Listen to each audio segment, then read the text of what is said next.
asarlarda keladiki, Alloh taolo bir o'zini yaxshi ko'rgan bandasiga dard berar ekan. Shunda Jibril alayhissalom aytar ekan: "Ey Alloh, axir bu bandangni o'zing juda ham qattiq yaxshi ko'rasan-ku, Parvardigor.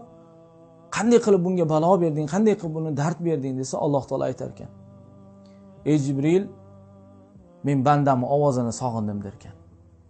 Ovozini, ya'ni uni "Ey Alloh" deb menga yolvorishini, menga nido qilishini sog'indim derkan Alloh taolo. Shuning uchun unga dard berdim derkan. Alloh taoloning mehribonligi shunday bo'lar ekan. Agar Alloh taolo bir bandasiga dard beradigan bo'lsa, banda uni chiroyli holatda, Allohning hikmati bor, Alloh mendan yaxshilikni xohlayapti, inshaalloh bu dardga sabr qilaman, Parvardigor o'zing ofiyat ber deb chiroyli ma'noda Alloh taolodan shunday duo qiladigan bo'lsa, Alloh taolo uni yaxshi ko'rar ekan. Qattiq yaxshi ko'rar ekan. Alloh taolo Qur'oni Karimda marhamat qiladi.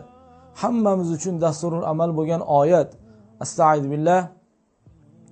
Ya ibadiyallazina asrafu ala anfusihim la taqnatu min rahmatillah. Innalloha yaghfiruz-zunuba jami'a. Innahu huval g'afurur rahim dedi Alloh taolo. Ya'ni ey o'zlarini jonlariga zulm qilgan bandalarim, Allohning rahmatidan noumid bo'lmanglar. Albatta Alloh barcha gunohlarni kechiruvchi zotdir. Albatta uning o'zi o'ta rahimli va o'ta mag'firatli zotdir deb Alloh Qur'oni Karimda marhamat qiladi. Allohning rahmatidan hech qachon noumid bo'lish kerak emas.